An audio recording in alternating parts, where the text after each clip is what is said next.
다른 변호사님 누구? 예. 피고인이 직접 물어보신다고요? 아니, 예, 김홍일 변호사님의 그 질문에 대해서 조금 보충을 하면은 이게 국회라는 데가 어마어마하게 넓은 데고 본관도 뭐 7층 지하 1층에 엄청 큽니다.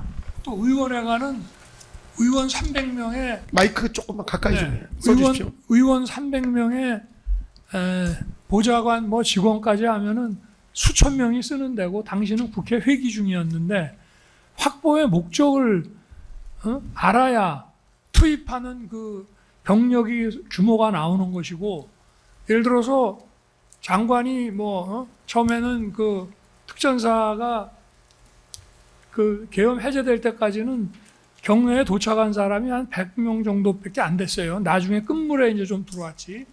그러면은 그 인원 가지고 그래서 의원회관 쪽은 아예 포기를 했던 것 같고 마당에 한 70몇 명, 그 다음에 저 본관 건물 안으로 한 10몇 명이 이렇게 들어갔는데 그 상황을 지휘를 하려고 그러면은 그 확보라고 하는 거는 뭐 전시라든가 어떤 상황에서도 군이 어떤 지점을 장악을 한 다음에 거기서 민간인 통제를 불허하고 관계자만 출입시킨다든가 뭐 어떤 목적을 가지고 확보를 하는 건데 그런 게 없이 했다는 게 그러면 병력 규모도 나와야 되고 그리고 의원회관 가보셨죠?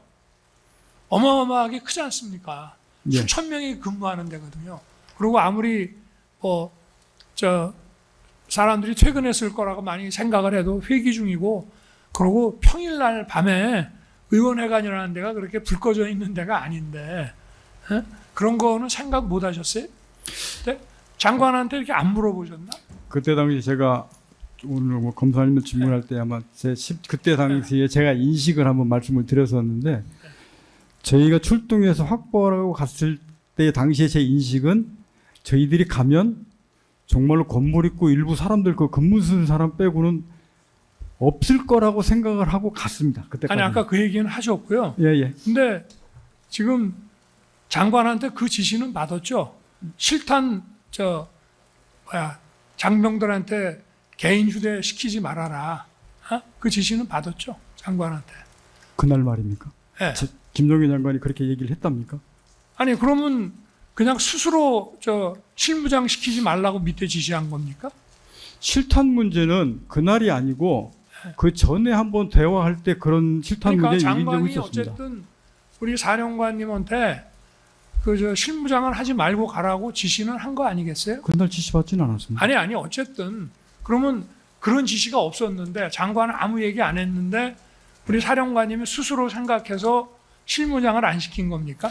실탄을 개인에 주지 말라는 거는 제가 시켰습니다. 그러니까 장관 지시 없이? 예, 개인에 주지 말라는 건 제가 시켰고 그러면 실탄 휴대 문제하고 공포탄 휴대문 논의하는 과정은 아마 알겠습니다. 있었던 것 같습니다. 그러면은 스스로 그러면 실무장을 시키지 말라고 그랬다고 하면은 그러면 그 확보라고 하는 게 결국은 어떤 그 공공의 질서 유지라는 거 위해서 어떤 민간이라든가 이런데 억압적이거나 이런 거 안 하고 질서 유지하러 그냥 들어갔다는 게 머릿속에 있는 거네. 거점 확보라고 하는 게. 그거는 말씀하시는 질서 유지는 도저히 제가 수긍할 수 없고 그거는 그 전이 됐든 중이 됐든 질서 유지 시민 보호라는 말은 자체는 들어본 적이 없고. 아니, 여기서 물어봤기 때문에 네. 제가 아주 상식적인 건데요. 어쨌든 마이크 좀 가까이 대고 말씀해 네, 주십시오. 장관으로부터 12월 초든 그 전이든 어떤 비상계엄을 할 수 있다는 어떤 그 암시를 받고 또 병력 이동은 계엄 선포 후에 딱 지시하면 그때 움직이더라도 어떠한 임무를 이제 받은 것으로 이제 말씀을 하셨지 않습니까? 예. 그러면 우리 사령관님 머릿속에는 이제 우리 역사상 많은 계엄들이 있었지 않습니까?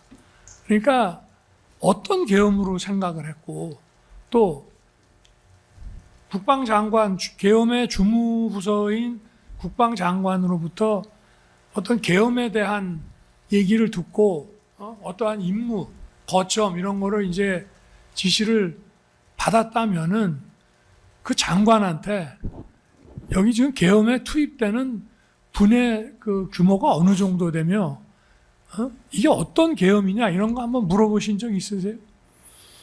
궁금할 것 같은데 내가. 왜냐하면 특전사령관으로서 장관으로부터 제가 이제 우리 사령관이 입장이라면은 장관으로부터 그런 얘기를 듣고 또 뭐 장관 뭐 대개도 갖고 연락도 받고 뭐 이렇게 해서 그 장관으로부터 이제 상당히 그 친근감 있는 그 원래 특전사하고 수방사는 또 대통령 경호부대이기도 하지 않습니까? 그러고 경호처장을 또 2년 반씩이나 했고 그러면은 이제 상당히 가까운 사이일 텐데 그렇게 해서 어떤 계엄에 대한 암시를 받고 또 거기에 대한 이 상황이 계엄 선포라는 상황이 발생했을 때 우리 박사령관께서 해야 될 그 어떤 임무 내지 조치에 대해서도 미리 얘기를 들었다면 장관한테 이게 어떤 계엄이고 규모가 어느 정도 군이 투입이 되며 뭐 이게 정말 확 없는 겁니까? 아니면 이게 뭡니까? 이런 거를 좀 물어볼 만한 그 궁금증이 안 생겼을까요? 그냥 받아들이셨습니까? 뭐라고 하던가요? 말씀하신 부분들은 지금에 와서 그렇게 말씀을 하시면 네. 솔직히 말씀은 제가 되묻고 싶은 부분입니다. 네. 그 중간 과정에 이게 평상시에 될 상황도 아니고 될 수도 없는데 안 됩니다라는 얘기의 과정이 분명히 있었고 저도 머릿속에는 그래서 전방 상황에 뭐가 있으려고 하나? 설마 아니겠지? 아니 그러다 갑자기 하면 어떡하지?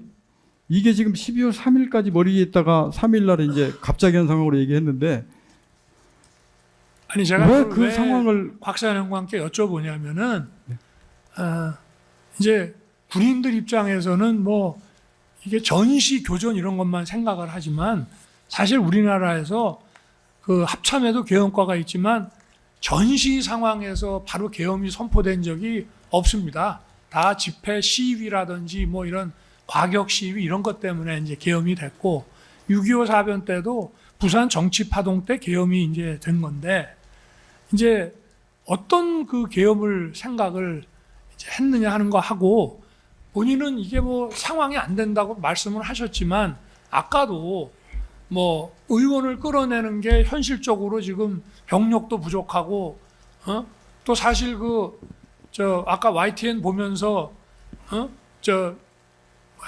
대통령하고 같은 화면을 봤다는데 저는 그 화면을 그 순간 같이 봤는지 어떤지는 모르겠습니다만은 어쨌든 그러면 전 세계로 중계 방송이 되는데 그 국회 본회의장에 특수부대가 들어가서 의원을 끄집어내고 이러면은 그거 진짜 아무리 무슨 독재자라 그래도 그거 성하겠습니까? 그러니까 현실적으로 그게 어렵다는 판단을 하시고 이걸 어떻게든 막아야 되겠다고 해서 단전까지 이게 지금 이 전자투표로 막으려면은 어쨌든 단전이라도 해야 되는 거 아니냐 뭐 넌지시 할 수 있냐고 물어봤던 어쨌든 부하 입장에서는 검토해보고 방안을 강구해보라고 하면은 뭔가 시도를 하려고 할 거 아니겠어요. 근데 그 정도까지 하여튼 적극적으로 어떤 임무 수행을 하시려고 한 입장 같으면은 장관이 이런 계엄에 대한 암시와 어쨌든 대통령의 선포가 있을 때 병력의 이동을 내가 지시할 테니 그때 움직여라. 그러나 이런 준비를 해놔라. 라고 했으면은 장관한테 이게 지금 어떤 계엄입니까? 이게 무슨 전시 교전 계엄은 아닌 건 명백하잖아요. 그렇지만 이게 만약에 한다면 대통령께서 이걸 왜 하시려고 하는 겁니까?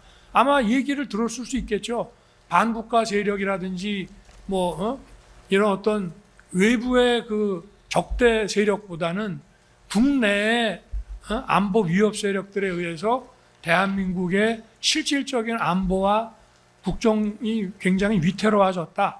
뭐 이제 이런 얘기들이 보통 생각해 볼 수 있지 않겠어요? 근데 장관한테 제가 볼 때는 특전사령관은 굉장히 중요한 보직인데 장관한테 그러면 그냥 간단하게 우리 부대는 얼마가 투입이 되지만 전체 이 장관님이 얘기하시는 이 계엄의 전체 그 병력 투입 규모가 어느 정도 됩니까? 이런 거 한번 안 물어보셨나요? 이제 말씀하신 부분 네. 제가 답변을 드리겠습니다.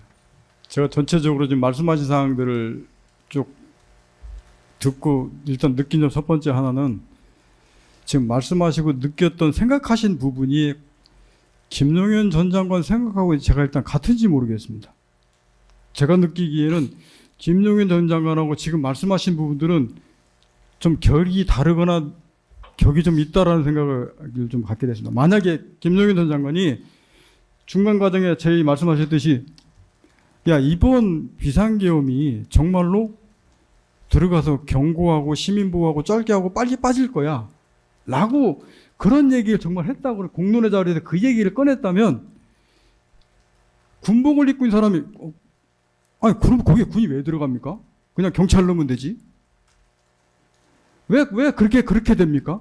앞서서 말씀드린 될 상황에 될 수도 없는데 그걸 왜 들어갑니까? 라고 되물었습니다. 그런 자체를 일절 김용현 장관이 저희들한테 얘기한 적도 없고 그 부분을 제 말씀은 제가 일단은 여쭤보는 증인 말씀을 것만- 끝까지 한번 들어보시죠. 네. 일단은 일단 들어보시고 또 한번 물어보셨냐 이걸 물어보시겠습니다. 계속 그래서 그 말씀하십시오. 부분은 분명히 차이가 있는 부분들이 있었고 그러다가 비상계엄이 선포되면서 이게 갑자기 투입되는 상황이 맞이돼서 지금 들어가겠던 부분들이고 그러고 나서 그 이후에 여러 가지 이런 상황을 판단의 과정 거치면서 이게 아닌 거다 싶어서 중지하고 철수했던 것들이고 그 다음에 지금 두 번째 질문은 그 과정을 김용현 장관이 저하고 누구랑 얘기의 과정을 한 번도 거치거나 그거를 얘기를 안 해봤기 때문에 나타난 문제가 지금까지 똑바로 김용현 장관이 국회 몇 명 들어갔어.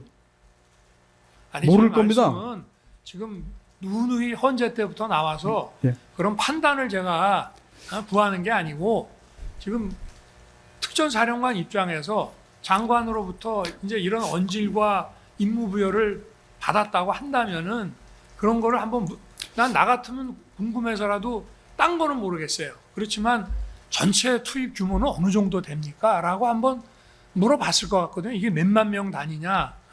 아니면은 우리 저 부대하고 뭐 수방사요 또는 방첩사 이렇게 세 개만 가는 거냐라든지 그런 거를 한번 물어볼만 그거는 했을 제가 텐데 그렇게 안 물어보지 않았어요. 물어보셨나? 그 임무를 저는 받았을 때 네. 제가 통상 들어갈 때 그게 시간이 충분하고 했다 그러면 야 너 얼마큼 되냐? 그건 토론의 과정에서 나옵니다. 근데 그때 얘기는 그 임무를 했기 때문에 제가 구상으로 저도 제 참모들한테 그럴 얘기 일절 안 꺼냈다 그랬지 않습니까? 그러면 그 정도면 확보하면 그 정도면 대대 정도 제가 필요하겠구나. 이 정도로 제가 머릿속으로 인식을 했지 그 내용을 가지고 김용현 장관한테 이 정도면 되는데 얼마나 더 필요합니까? 이런 과정 자체를 안 했습니다.